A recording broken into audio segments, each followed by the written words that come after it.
My stepdaughter told me I wasn't her father, and disrespected me for years, so her mother finally sent her to her biological dad. What happened next shocked everyone. Hello Reddit I+ here. I am 43, my wife is 40, her daughter Mara is now 16. When I married into this family 3 years ago, I thought patience and consistency would win her over. I knew blending families was hard, but I figured if I showed up for her, she would eventually stop treating me like a temporary piece of furniture. I was wrong. She treated me worse than furniture. At least people dust furniture. She never called me by name. She called me him, or that guy, or, her husband. Anytime I tried to set rules or help with something, she would cut me off with a sneer. You are not my parent.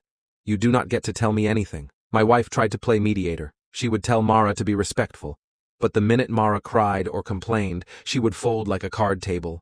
Most arguments ended with both of them turning on me for being too strict or too sensitive. I tried not to take it personally. How many times can someone hear you are nothing to me before it starts to sink in? I kept trying anyway. I drove her to practices, helped her with homework, cooked when her mom worked late, and kept my room full of tools open for her school projects. She ignored every effort. She rolled her eyes through every car ride. She walked past me without speaking. She refused to sit near me at the dinner table unless her mom forced her. Everything came to a head on her 16th birthday. The birthday explosion. I had arranged a big teppanyaki dinner. My wife thought it would be a fun way to celebrate. I had also been secretly restoring an old hatchback for her. I spent half a year on that thing. New paint, new interior, new headlights, fresh oil, safety inspection, the works. I was stupidly excited to reveal it. I imagined her smiling for once, maybe even thanking me. Instead, she humiliated me in front of the whole table. The chef was juggling salt shakers when I told her I was proud of how she was growing into a strong young woman. It was meant as a simple, fatherly compliment. She looked at me like I was gum stuck to her shoe. Do not pretend you are anything close to a parent to me. You married my mom. That is it. Stop talking like we are family. I swear the chef froze mid-toss. Rice hit the grill with a loud smack. Her mom covered her mouth. Her aunt stared at me like I had insulted the national flag. I swallowed hard. You know what? You are right. I will stop pretending. She smirked. Told you it is not hard. I reached into my pocket where the car keys were. Then I slowly let my hand drop. She had drawn the line. All I did was step behind it. The next day, she bounced into the kitchen like nothing had happened. Can you drive me to my permit lesson at 4? Ask your father. This is his role, not mine. He lives hours away. Then he will need to figure that out. I would not want to act like a parent. You said it yourself. Her smile erased. She stomped upstairs and slammed her door so hard a picture frame fell off the wall. My wife pulled me aside. Do not punish her for being emotional, I told her calmly. I am following her instructions. School called a week later. She is failing geometry. We need a guardian to attend a conference. I responded. That is not me. Please contact one of her parents. They did. Her mom ended up taking time off work. Mara's response. You could have just gone. It is not a big deal. Me, according to you, it is a huge deal. She shoved past me so hard my shoulder hit the wall. Then she got caught trying to pocket earrings at a boutique. The store called because my number was listed first. I told them politely. I have no parental status.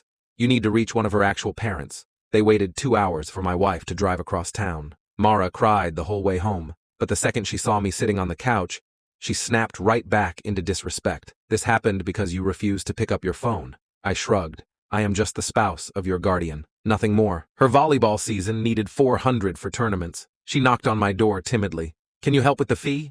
My father said no. Mom said she is short on cash this month. I stared at her. You want me to take on a financial role that belongs to your parents? She stared at the carpet. I just thought. I cut her off. No. You made it clear what I am. Go ask a parent. She stormed out, muttering insults loud enough for me to hear. One night near midnight, she called me from a school event. Her ride had left without her. She was alone. Scared. The building was closing. She whispered, Can you please come? Please. I answered calmly. Why would I? I have been told repeatedly, I am not your parent. Contact your father. He did not pick up. Then you need to use a rideshare. She paid nearly $70 for the ride home. She walked past me with tears on her face, but no apology. Her boyfriend's parents invited us for dinner. They said they wanted to meet the man raising their son's girlfriend. I politely declined. I am not her guardian, and do not fill that role. It would be misleading. Word got back to Mara. She made a huge scene about how I embarrassed her. Her mom told her to lower her voice. Mara screamed that she wished her mom had never remarried, and that I ruined their lives. My wife cried in the bathroom. Mara told her she was being dramatic. I sat on the couch, feeling like a roommate in my own home. The last straw came on a Saturday afternoon. Mara backed into a pole at a shopping center. Minor damage. A police officer arrived to file a basic report. Standard procedure for a minor driver. The officer asked for her guardian. Mara pointed straight at me. He will handle it. He always does. He is my parent. I let the silence hang. I am not her parent. She has said so many times. I have no authority and cannot sign anything. Please contact whichever parent is responsible. Her mouth dropped open. What? You cannot be serious. You are supposed to help me. No. I helped until you made it clear I had no right to. I am doing exactly what you demanded. You drew the line and I have been respecting it. The officer looked confused. So who is legally responsible for her? Her mother and biological father, I said. Mara panicked. She whispered frantically, please, please do not do this. Please help me. Her mother arrived 20 minutes later. She was furious. Why did you not just help her? She is scared, I replied. She demanded for years that I stop acting like a parent. I respected her choice. Right there in the parking lot, the officer quietly told my wife that issues like this are much easier when a teen lives with a parent who actually holds authority. That sentence changed everything. The decision. That evening my wife sat at the table, pale and shaking. This cannot keep going. Something has to change, Mara mumbled. I did not mean it. I just did not want him acting like my parent. I did not want him bossing me around. I did not think anything would actually happen. My wife spoke softly. Actions have consequences. You have rejected his role for years. You have made our home hostile. You cannot stay here if you refuse to accept the structure this house needs. 2 days later, after a long discussion with her father, they agreed Mara would go live with him for at least a year. He arrived to pick her up with boxes in his trunk. She glared at me as she carried her things out. I hope you are happy. I said nothing. There was nothing to say. The house became quiet, painfully quiet at first, then peaceful. My wife cried for a week straight. Then she slowly admitted she felt relief. Our marriage began functioning again. Our routines became calm instead of explosive. Mara sends occasional messages asking how her mom is. She never asks about me. I do not take it personally anymore. She wanted me to be nothing. So I finally became nothing. And life finally settled. When Mara left, the house felt like a different place entirely. The silence was heavy for the first few days. My wife cried every time she walked past Mara's empty room. I kept my distance, trying not to get pulled into guilt or second-guessing. 2 weeks later, my wife received the first call. It was Mara, crying so hard she could barely speak. Mom, please, come get me. I cannot stay here. My wife looked panicked. What happened? Between sobs, Mara explained that her father's wife, Liana, had no patience for teenage dramatics. According to Mara, she made strict rules, expected chores done the moment she asked, and did not tolerate backtalk. When Mara tried her usual sarcasm and eye rolls, Liana did not shout.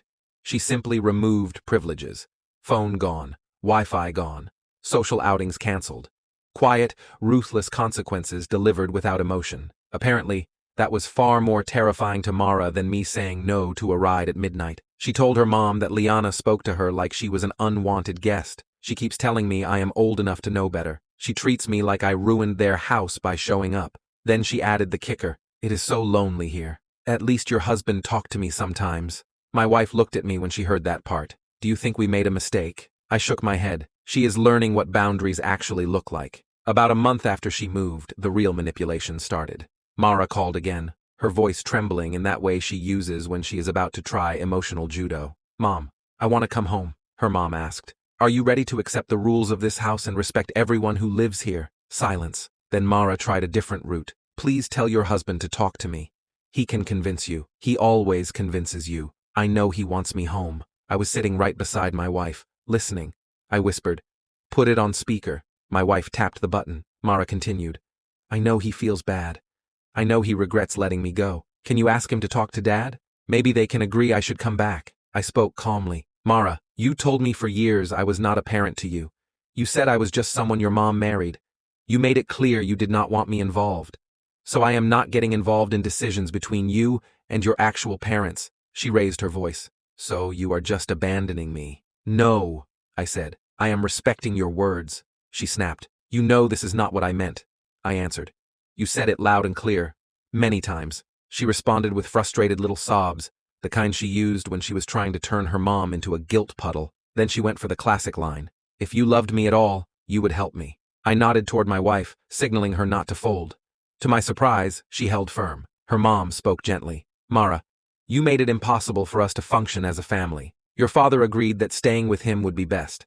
Until you accept household expectations and boundaries, you cannot come home. Mara tried one last play. Tell your husband to talk to Dad. He will listen to him. Please. He ruined my life. He owes me. I replied, no, I do not negotiate family decisions for you. I am the very thing you demanded I be. Just your mom's husband. The silence on the phone was so long I thought she hung up. Then she let out a short, angry sound and ended the call. 2 weeks passed. Then came another call. This time she was not crying. She was furious. I cannot live with her. She treats me like I am 16. I sat there thinking, that is because you are 16. She continued ranting. Liana tells me to clean my room every day. She makes me do laundry. She tells me to take out the trash. She acts like I am a problem she has to fix. My wife tried to stay sympathetic. Mara, you need structure. Mara snapped back. I had structure before. I had freedom. Now I have prison. Your husband ruined everything. There it was again. Blame rotated toward me like I was the sun around which her world spun. I spoke calmly. I did not ruin anything. You refused every rule and refused to accept me in any parental role. You created this outcome, not me. She responded with a long stream of angry words. None of them productive. She ended the call with, fine, forget it. You two deserve each other. Her father called us one evening. He said, she is struggling. She expected us to run things like you do. She thought you would break first and take her back. My wife asked, how is she doing now? He sighed. Honestly, she is learning. Slowly, but she is learning. She has chores, responsibilities, real consequences. She does not like it, but she is starting to get it. That was the moment my wife actually relaxed for the first time in months. 3 months after she left, Mara called again. This time her voice was quieter. Mom, can I come home for a weekend? Her mother said, only if you can behave respectfully here and accept that my husband and I are a unit. Another long pause. Do I have to talk to him? I answered before my wife could. You do not have to talk to me, but you do have to treat me like a person. Not an enemy, not a stranger, and not a servant. Those are the bare minimum terms, she responded with sarcasm. Oh great, back to rules, I said. Then the answer is no. She hung up. My wife sighed, but she did not cry this time. She is not ready. No, I said. But she might be someday. Where things stand? Months have passed. Mara lives with her father full-time now. She has stopped blaming me in every call. She talks to her mom weekly and keeps it civil. We do not expect miracles. She is still 16 and stubborn. But the wind has shifted. Even her father said she is starting to admit that maybe she was the problem. My wife and I rebuilt our house into something stable and calm again.